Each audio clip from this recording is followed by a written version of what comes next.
José Laureano de Assis Filho está foragido. No prédio onde ele vive, moradores dizem que o vizinho anda sumido. Tem uma semana que ele não vem para cá. Geralmente ele fica lá na casa do pai dele, que é debilitado, né? Então quase não vem aqui não. O policial civil reformado foi indiciado pela Justiça e pode ir para o banco dos réus, sob acusação de ser o cabeça do plano que levou à morte a ex-modelo Elisa Samúdio. Os vizinhos não acreditam no envolvimento do policial e dizem que Zezé é um homem bom. Zezé é uma benção. Nossa, a gente fica assim abismado, porque não acredita. E eu, pelo menos, todos que... Sabe? Eu acredito que ele é inocente. Todo mundo aqui conhece ele e a família. Porque ele é de gente boa, assim? O pessoal. Trata vocês bem? Tudo, nossa, vocês não têm noção. Para nós não tem problema nenhum, não. Porque o vizinho ele falou comigo, aquilo é tranquilo, não arruma confusão? Tranquilo, não arruma confusão, nada não. Tranquilo, sempre foi. E você, o que pensa? Se Zezé é culpado, por que a Justiça demorou tanto a indiciar o policial civil?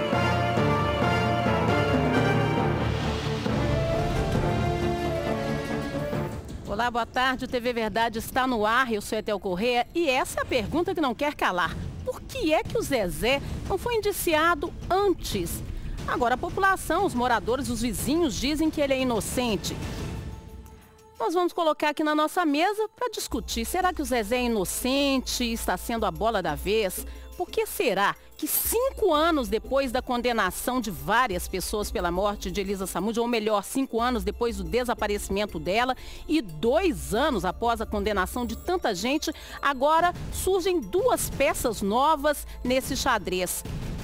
Eu trago para vocês aqui os nossos convidados hoje, doutor Ricardo Tavares, à minha direita. Aqui, boa tarde, doutor Ricardo. Eu gostaria que o senhor respondesse daqui a pouquinho essa pergunta que a gente fez. Perfeitamente. Antes, eu trago aqui também o doutor Zanoni, que participou do caso e que ainda defende o Marcos Aparecido dos Santos Bola, que está preso pela morte de Elisa Samúdio. Boa tarde. Boa tarde, Etel. Mais uma vez, é um prazer retornar aqui ao TV Verdade.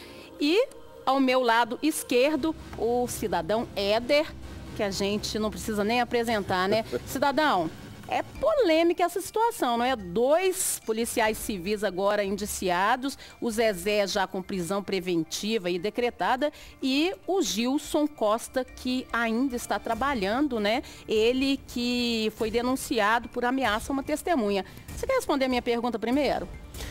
Boa tarde, Etel. Boa tarde, pessoal da mesa. Boa tarde, meus queridos, minhas queridas telespectadoras. Esse caso é uma coisa que nunca vai ter fim, parece, né?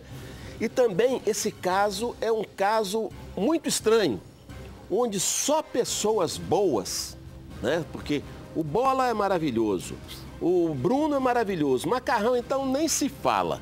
Agora o Zezé também é outra pessoa maravilhosa, né? Mas todos procurados pela justiça, né? Todos olham para trás e veem que a justiça está no encalço de cada um deles. Isso me parece mais uma jogada, né? Mais um que vai amargar agora investigações, mais um que ocupa o Estado, que ocupa a polícia, que ocupa a justiça. Já deveria estar sendo, já deve ter sido julgado, né? Agora, como esse caso, Bruno, é um caso que nunca vai acabar, nunca vai ter fim, mais um inocente que está sendo procurado, perseguido pela justiça. Pois é um caso aí que lembra muito um dos personagens, Macarrão, né? Diz que Macarrão que rende, né? Essa história continua rendendo e vai render ainda muito. Eu pergunto, doutor Ricardo Tavares, e o senhor, por que somente agora 2 policiais indiciados?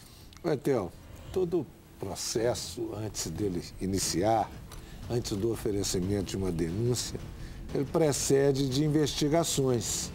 Então, o atraso do aditamento, aliás, nem é mais aditamento, né? É uma denúncia, ele sofreu muitas investigações no decorrer desse período todo, porque por mais que demore, por mais que seja rápido, eu sempre defendo a tese que justiça tem que tentar ser feita.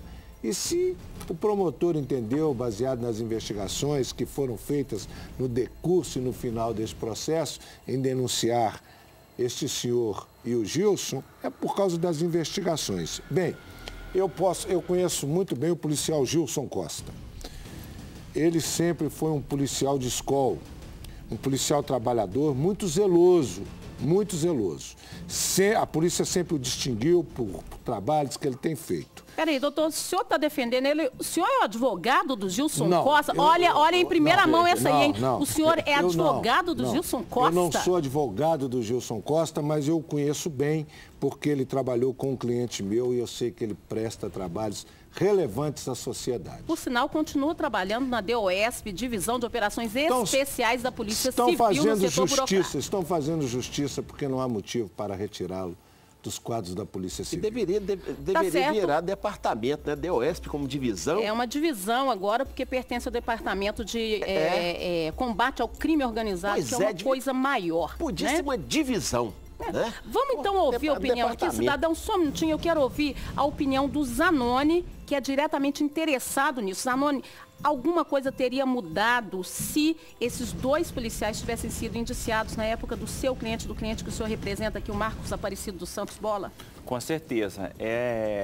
O que trouxe à tona esses dois figurantes, eu nem os coloco como protagonistas da denúncia vazada pelo Ministério Público, foram, na verdade, duas falas.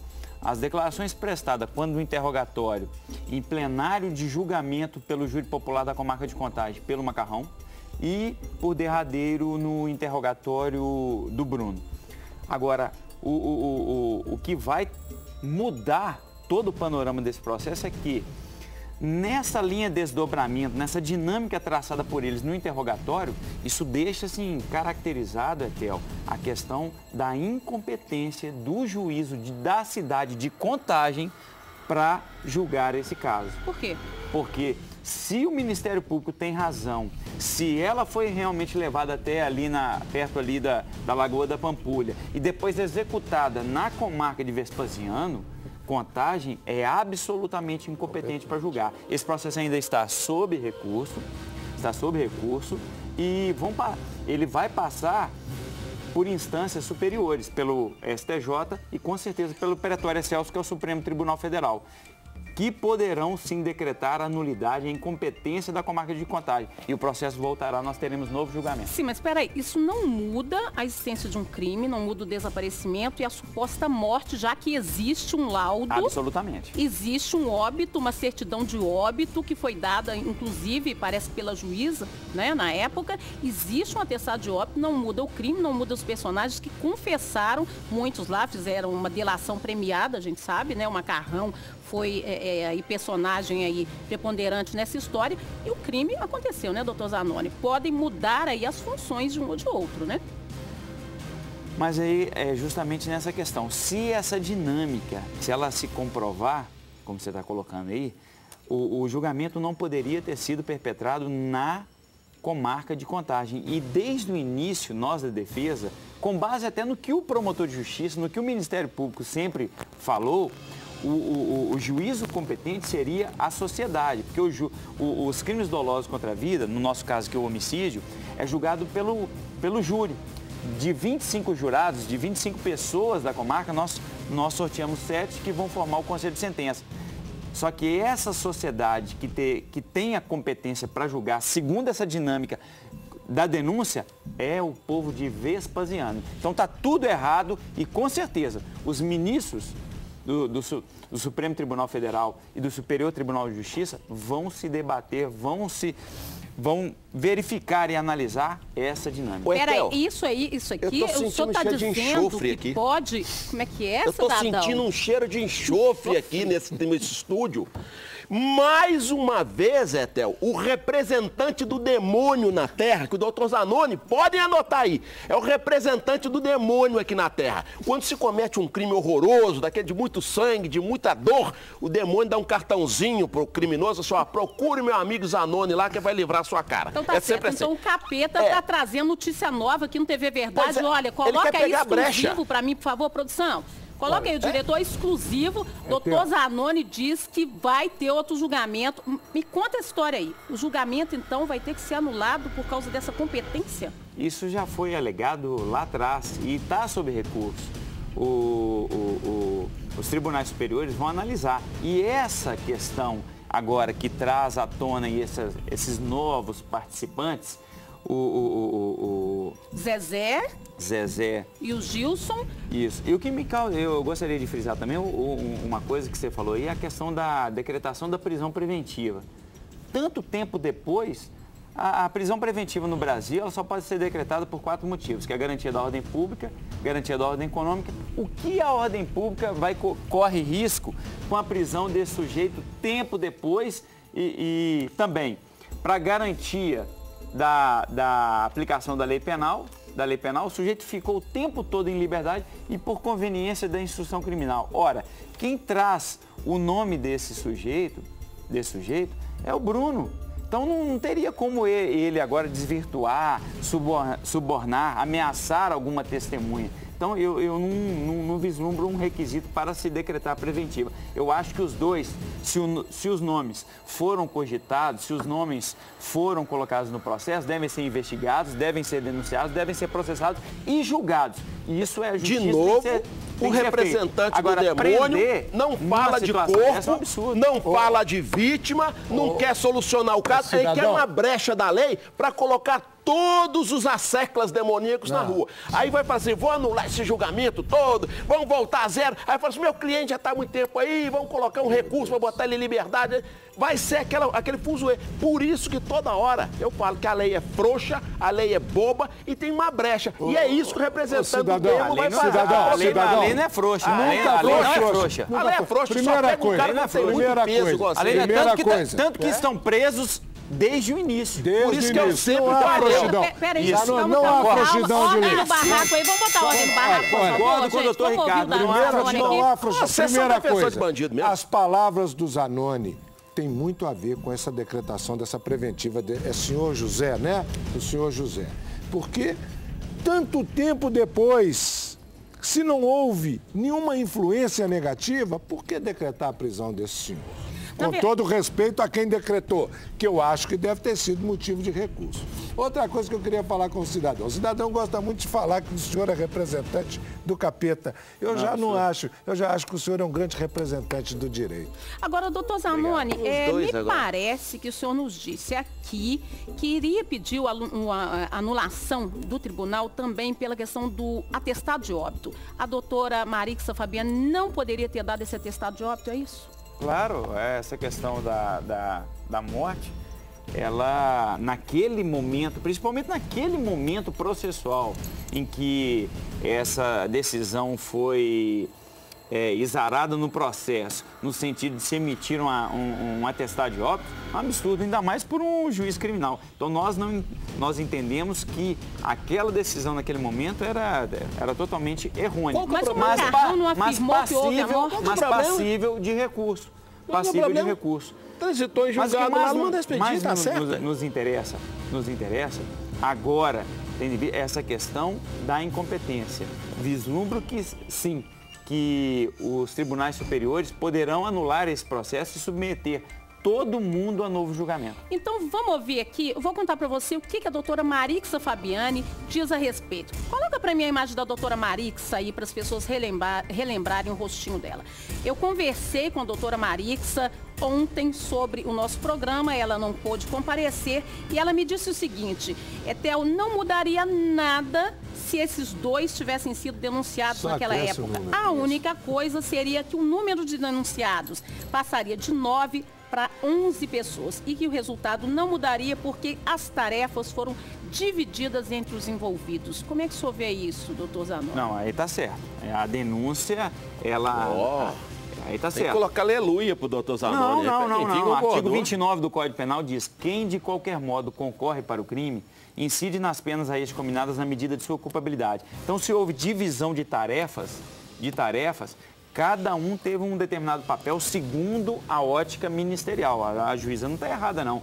Porque quem descreve os fatos é o Ministério Público quando do oferecimento da denúncia. A denúncia, Etel, para que o seu telespectador saiba, é a peça do Ministério Público, que é titular da ação penal pública no Brasil, que começa a ação penal. Então, quando alguém começa a ser processado perante o judiciário, é porque uma denúncia, se a ação penal for pública, uma denúncia oferecida pelo um promotor de justiça na esfera estadual, foi oferecida e recebida pelo juiz. Mas para o senhor, ele errou ao dar o atestado de óbito ou não? Eu quero entender isso. Naquele momento, sim.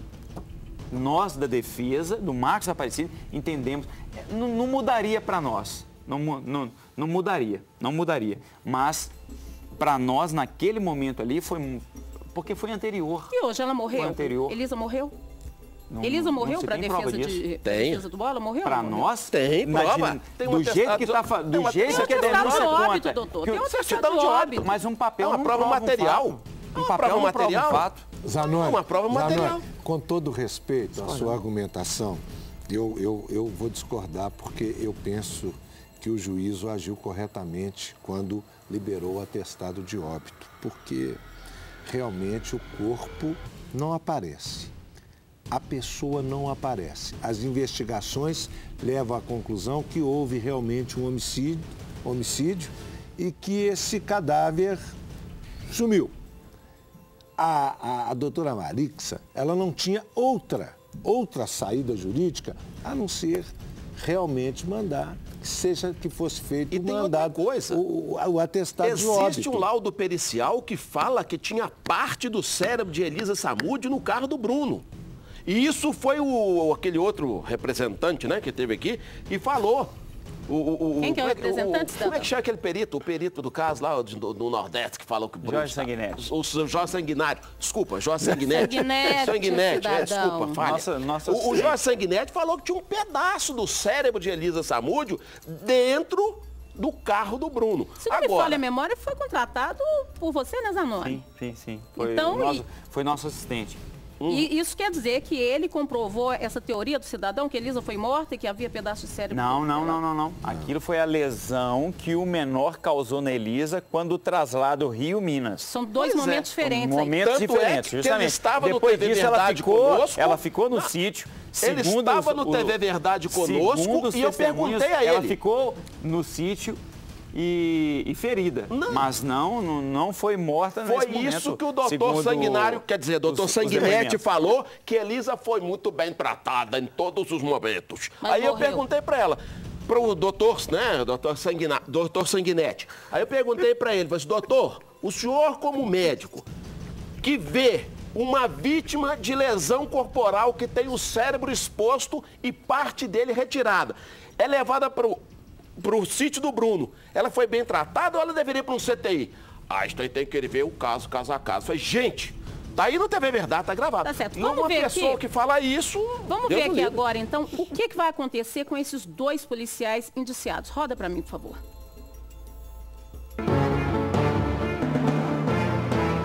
Durante as investigações sobre o desaparecimento de Elisa Samúdio em 2010, José Laureano e Gilson Costa chegaram a ser investigados, mas não foram indiciados. Agora a Justiça acatou denúncia do Ministério Público contra os dois suspeitos. O policial civil reformado vai responder pelo homicídio triplamente qualificado e ocultação de cadáver da ex-modelo, além do cárcere privado e sequestro de Elisa Samúdio e do filho dela, Bruninho. A prisão preventiva dele foi decretada. Já em relação a Gilson Costa, a Justiça determinou, por enquanto, apenas medida cautelar. Ele não pode se aproximar de testemunhas nem de informantes do caso.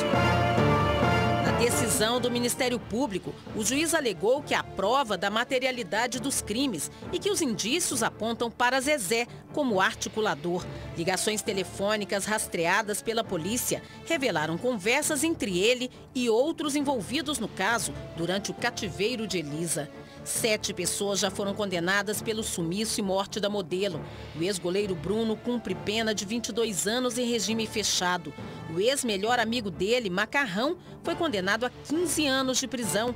E Marcos Aparecido dos Santos, o Bola, que seria o executor de Elisa, a 22 anos, também em regime fechado.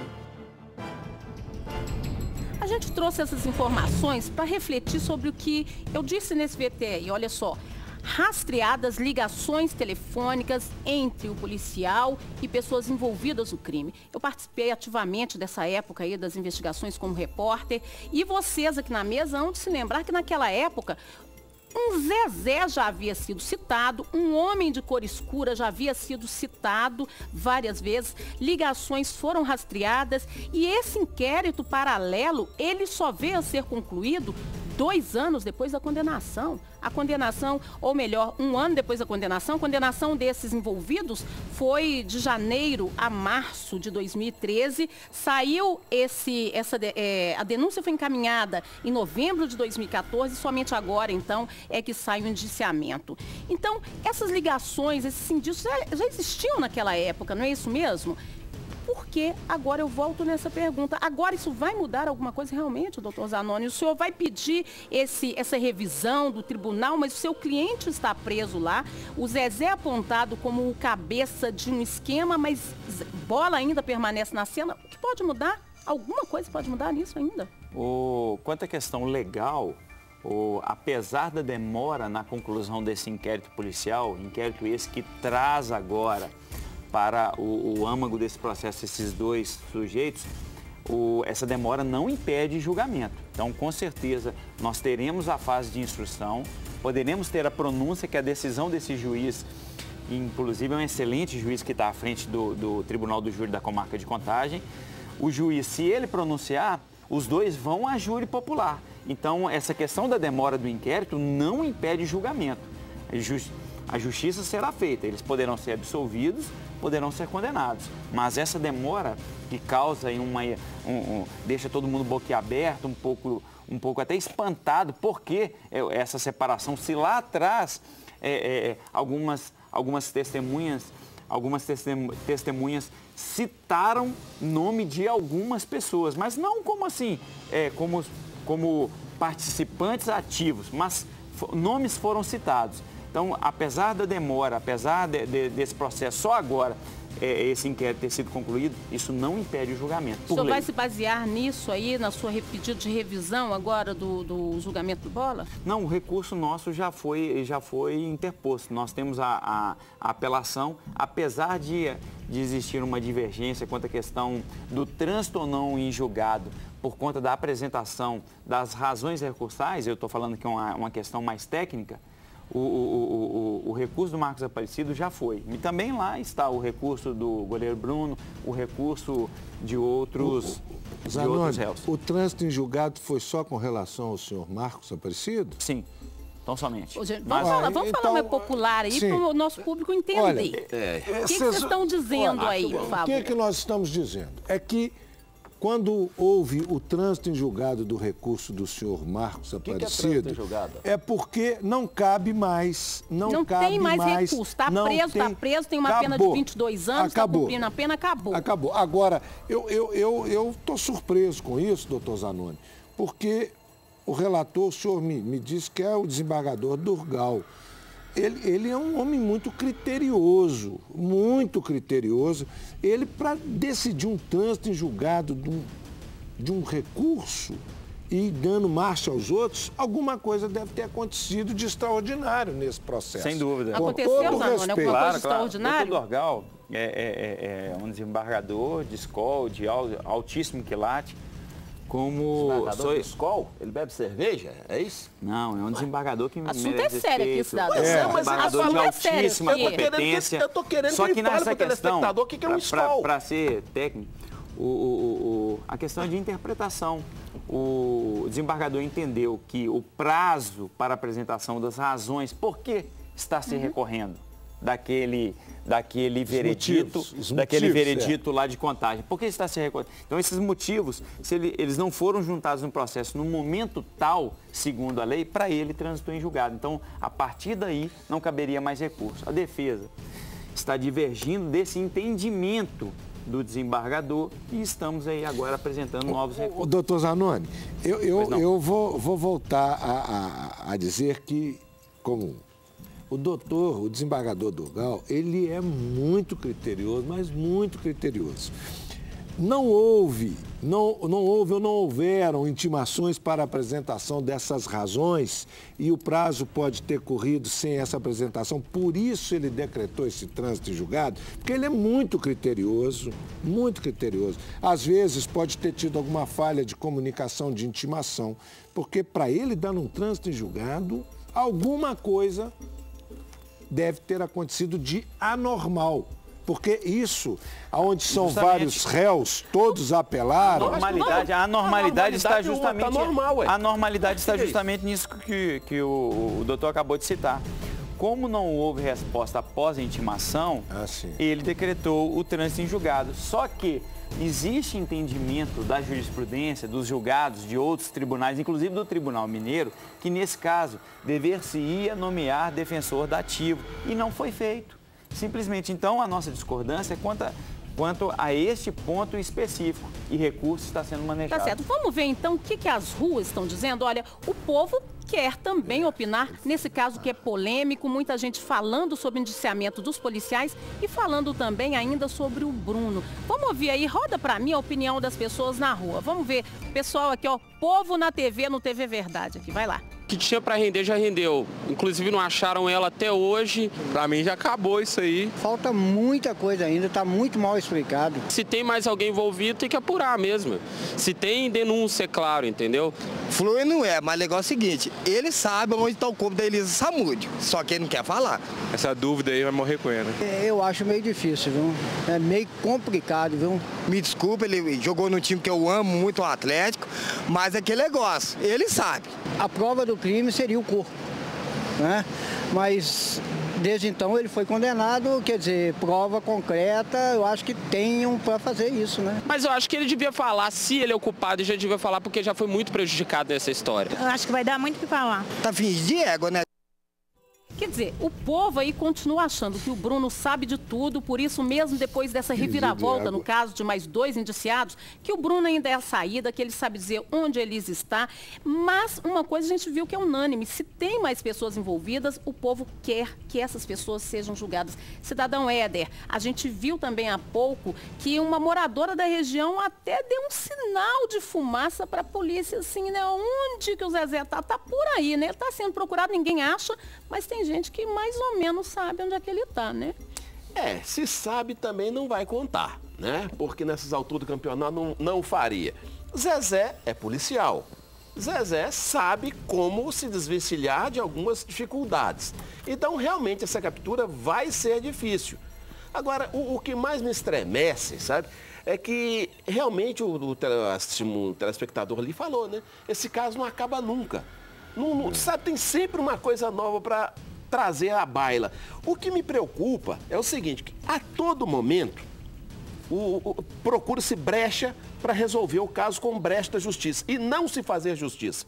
Quando houve, não sei se o telespectador vai lembrar, nós estamos aqui nesse caso desde o princípio, virava e mexia, trocava-se advogado, ciclano, beltrano, fulano, eu renunciava, aí na hora do julgamento sai esse, entra outro, sai professor, entra amigo, e era aquela reviravolta. Então, isso aí pode ter motivado confusão, até mesmo nos advogados, na questão do trânsito em julgado. O que é um trânsito em julgado?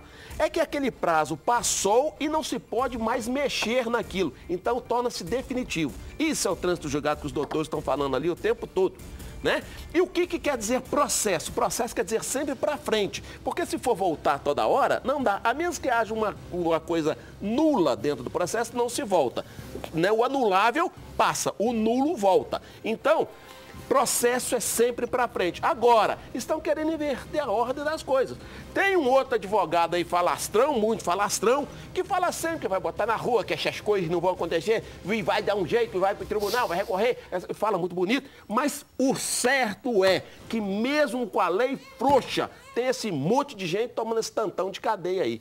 É uma coisa então para absurda. esfriar um pouquinho a discussão, vamos ouvir o recadinho que o Carline tem pra gente aí? Roda pra mim.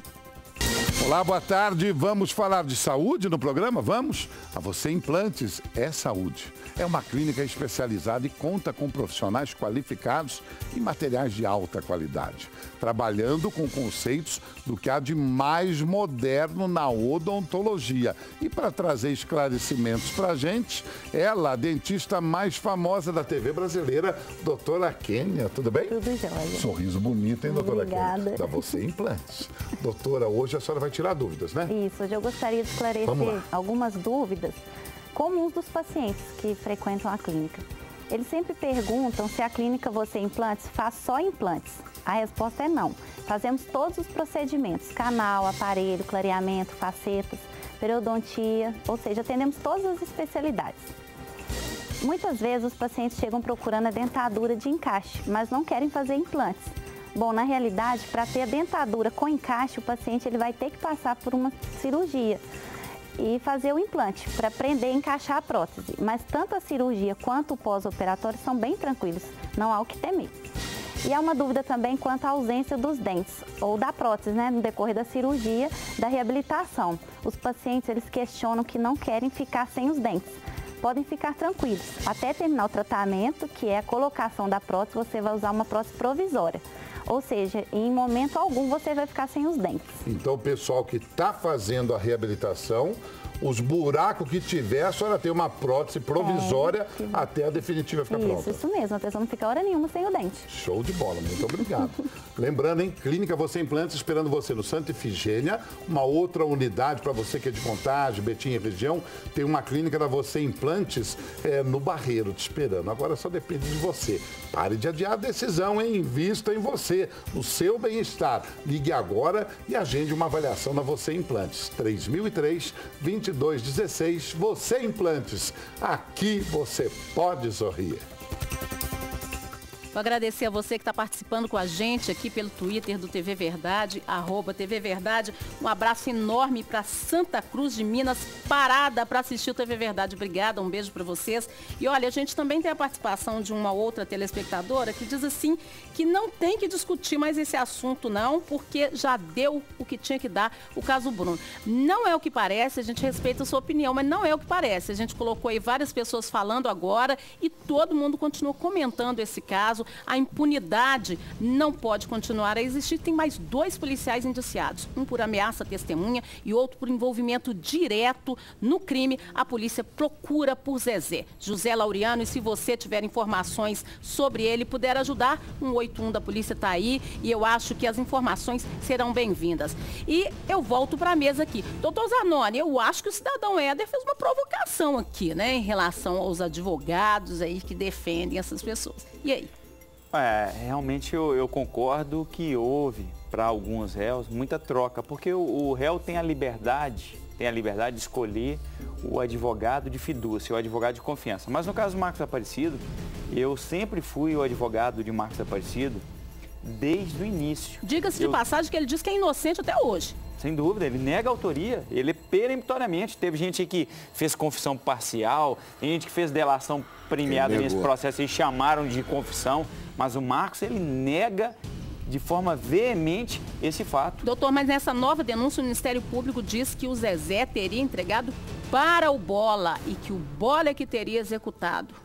Incrível, né? Incrível porque na primeira denúncia o promotor de justiça não falava isso. Agora já a dinâmica de como o Marcos Aparecido entrou na cena dos acontecimentos muda por parte do Ministério Público. Incrível. Agora vamos ver se a anulação, se ela virar, e se ela virar nós teremos novo tribunal do júri, novo julgamento perpetrado. Não sabemos se pelo povo de Vespasiano ou pelo povo de Contagem. Agora, esse caso é tão polêmico que até um dos advogados que atuou aí na defesa também, o doutor Wesley César de Vasconcelos, ele também chegou a se envolver no momento, né, infelizmente com a justiça, acabou sendo preso e recentemente ele foi condenado em primeira instância a mais de 10 anos de prisão. O processo dele aguarda julgamento de recurso. O Wesley César Vasconcelos, esse que aparece na tela, ele foi preso quando seguia pela MG 050, ele estava num Fiat Siena e estava transportando cerca de 200 quilos de maconha. Eu não sei se vocês se lembram disso. Ele foi preso no dia 12 de setembro do ano passado, durante uma operação da Polícia Militar e da Polícia Federal, em Capitólio, e ele agora, então, ele foi condenado em primeira instância a mais de 10 anos de prisão. Gente, é polêmica em cima de polêmica no meio desse caso, Bruno, porque embora ele não esteja diretamente ligado, não tem nada a ver com o crime, mas foi um dos advogados que atuou, né, na defesa do Bruno, né? Não, na defesa do Macarrão. Eu lembro dele, e eu lembro dele nas audiências, e era um advogado combativo, um advogado conhecedor do processo penal, do Código Penal brasileiro, e eu fico muito triste, muito chateado com essa situação. Muito chateado. Eu vou falar em meu nome, em nome do doutor Zanon e também da classe dos advogados. É uma notícia muito triste, porque nós advogados andamos por outros caminhos, né? Muito triste mesmo. Eu fico até muito triste pelas famílias, né? Das pessoas que iriam consumir tanta maconha. Porque eu fico muito preocupado com as mães que choram ao verem os filhos drogados, aos filhos que caem por terra. Pegou pesado agora, cidadão. Isso é que eu me preocupo. Pegou pesado agora? Tem que ser, até eu me preocupo com isso, sabe? Porque as pessoas acham muito bonito fumar maconha, baseado, faz piadinha nisso, mas a hora que as mães estão lá chorando em cima do cadáver dos filhos, ninguém se preocupa. Então, essa é minha preocupação com as vítimas dessa maconha toda que seria consumida. Bem feito que foi pro alto forno. É muito bom saber que o senhor não é corporativista, não está defendendo simplesmente porque ele é advogado. Agora, que é triste ver um advogado que deveria, defender as leis, né? E maconha é proibido. Todos nós que somos advogados ficamos muito tristes eu acho e que preocupados. Todo ser humano que tem um pouquinho de sensibilidade, quando chega na frente de uma cela e vê aquele tanto de gente presa igual bicho, dói dentro do coração da gente. Dói. Por isso que eu, todos os dias, sabe, eu falo aqui, eu peço a gente, coloca a cabeça no lugar, juízo. Mas as pessoas tendem a entrar no mundo do crime e acham isso muito bacana, isso muito legal. Mas só quem já foi lá dentro e vê o sofrimento de um encarcerado, sabe? Porque a pessoa fica presa igual bicho. Não tem outra definição, igual então bicho. Já era bicho quando entrou, né? Olha, agora eu quero jogar um pinga-fogo aqui. Eu quero pingar fogo. Peraí, doutor, eu quero pingar fogo e a pergunta é pro senhor. A pergunta é pro senhor mesmo, doutor. Eu quero pingar fogo. O senhor defendeu aqui, falou que o Gilson está solto, deveria estar solto. Ok, tá certo, a gente respeita o que foi definido, que foi uma cautelar, ele apenas ameaçou uma testemunha. Sim. Mas o senhor também falou aí muito bem da justiça. Eu te pergunto, se o José Laureano, o Zezé, não tivesse advogado ou não tiver advogado, o senhor defenderia ele? Olha, nós advogados, e o doutor Zanoni sabe muito bem disso, quando nós formamos, nós fazemos um juramento. Não é isso, doutor? Esse juramento faz com que nós temos que trabalhar em vários casos. Mas, no caso dele, que é um caso de homicídio, eu não posso defendê-lo porque eu não atuo nesta área, Theo. Saiu bem, doutor. Você saiu bem. Doutor Zanoni atua nessa área. Doutor Zanoni, o senhor defenderia o Zezé? Se ele procurar o senhor está aberto para defendê-lo? Não por conta desses fatos que foram narrados. Eu já defendo o Marcos Aparecido. Então, entendo que eu defender um corréu, um coadjuvante que venha a figurar num processo nesse momento agora, nesse momento ulterior, seria prejudicial à defesa do meu constituinte. Então, não defenderia. Em resumo, Etel, o defensor aí, ó, o representante do demônio aqui na Terra, ele só não defenderia porque há um conflito de interesse entre o cliente dele, que já está lá, o Bola, e esse outro, que é o Zezé. Defenderia. Se não defenderia, claro, defenderia. Agora, eu quero sempre lembrar ao telespectador que antes da Constituição Federal, O advogado era um postulante. Ele ia lá fazer o pedido e não tá nem aí. O negócio dele era colocar o cliente dele na rua. Agora, depois da Constituição de 88, o advogado é um colaborador da justiça. Então não vale tudo, não. O advogado tem que ser associado à justiça, fazer justiça, colaborar com a justiça e não sair por aí colocando qualquer criminoso na rua para falar que é o bom geral. Isso tem que ser levado em consideração e está no Código de Ética da OAB. Mas os vizinhos ali falaram que ele é um homem bom. Mas são, é o que eu falei. Aliás, a polícia tem um departamento especializado, muito grande, de só prender coitados, inocentes, sabe, pessoas do bem, anjinhos. A polícia é muito ruim, gente. É só assim. O departamento de prender criminoso é um departamento muito pequenininho. Agora, tem um departamento da polícia de prender inocentes, coitadinhos e subjugados. Ah, isso aí a polícia é terrível. Eu tenho até medo da polícia bater lá na porta de casa. Diz que a polícia é ruim, doutor Ricardo? A polícia é ruim? Não, pelo contrário. Mas existem policiais ruins. Existem policiais... Você está fazendo brincadeira aqui, você está levando isso a sério? A polícia é necessária. Eu sei. A polícia é... composta de homens treinados, inteligentes, etc. Mas, às vezes, existem policiais... Pra mim, a polícia é boa. Eu vou para um break agora, volto daqui a pouquinho. Não saia daí, hein? Já, já. A honra da polícia.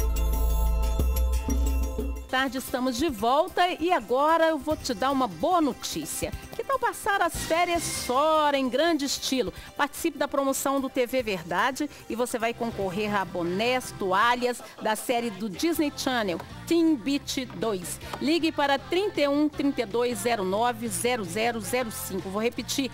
31 3209 0005. Olha só que bacana. Vai passar as férias em grande estilo, hein? E tem brinde aqui para você que ligar agora, ó. Cidadão Éder me ajuda aqui.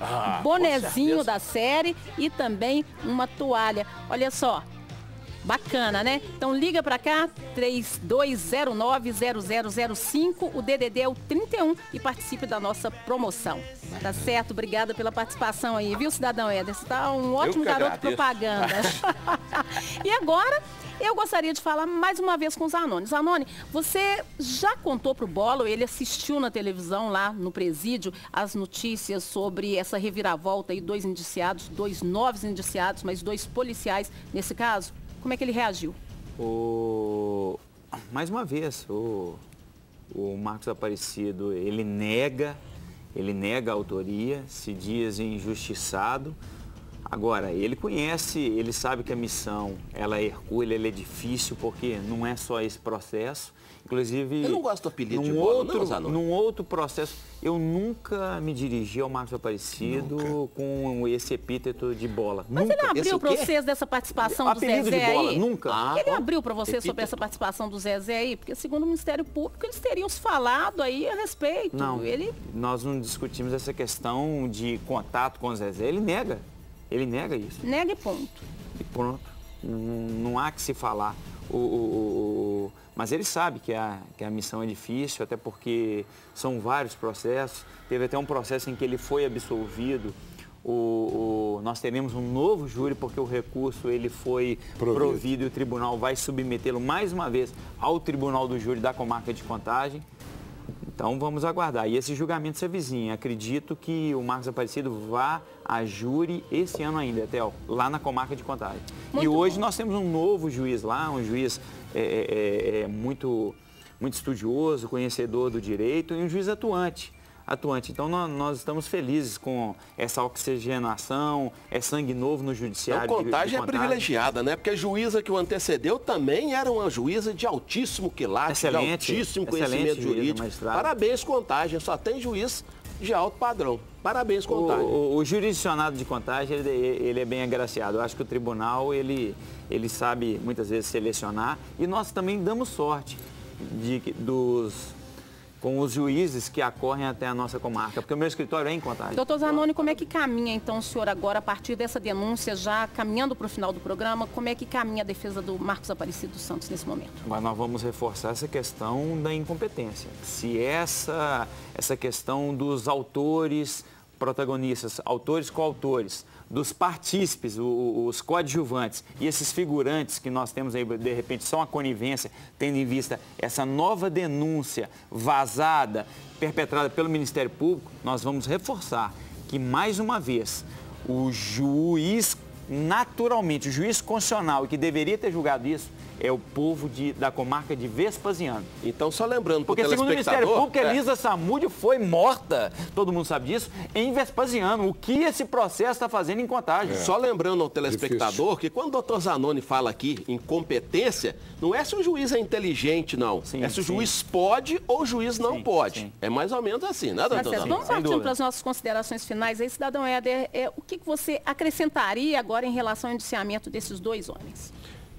Eu vejo isso com muita tranquilidade, já que eles foram citados, devem ser realmente investigados. Se devem, vão pagar. Se não devem, vão sair pela porta da frente. É uma coisa altamente normal. Porque quando se, às vezes na linguagem, né, coloquial, a linguagem do povo aí, fala assim, o sujeito é réu. Aí fala assim, não, o cara horroroso, o cara cheio de máculas, cheio de coisa ruim. Não é isso. O réu é apenas uma pessoa que está sofrendo uma ação penal, que pode ou não virar condenação. Então não vão fazer pré-julgamento, não vão colocar o Zezé como coisa ruim, nem o outro, Gilson, né? Gilson. Também como coisa ruim. Nada disso, não vamos fazer pré-julgamentos. Vamos aguardar com tranquilidade e a justiça vai dizer se eles são ou não coisa ruim. Aí daí para frente a gente pode mudar o nosso entendimento. Você ficou bonzinho agora. Tá. Não, mas eu não posso falar. Ele hoje tomou o remedinho. Não é tomar o remédio. Ele tomou o remédio. Eu vislumbrei no programa que o cidadão Éder reconheceu as mazelas do sistema prisional brasileiro. Não tem mazela nenhuma, não. Pela primeira vez. Não tem mazela nenhuma. Já vi que umas 30 vezes, a primeira vez ele reconhece o sistema penitenciário. Eu venho há quase 6 anos, é a primeira vez. Por favor, aleluia aí de novo. Eu sempre falei isso aqui. Ô, Thiago, você também vai bem. Eu sempre falei isso aqui. Vocês estão querendo... para com isso. Então, você está ficando de pé desse defensor, esse representante do demônio, ele está ficando igualzinho, viu? Eu não estou aguentando, meu querido amigo cidadão. Pois é, doutor Ricardo, o cidadão Éder resolveu ficar bonzinho. Eu tenho do meu lado o diabinho, Zanoni, diz o cidadão Éder que ele é o diabo. Lá. E do meu lado esquerdo tá o anjinho hoje. Olha só, bota a asinha de anjo da próxima vez, cidadão, porque você ficou bonzinho hoje. E eu tô melhor ainda. Eu tô entre o bom e o ruim, no caminho do meio, que é o melhor. Doutor Ricardo Tavares, suas considerações finais. Etel,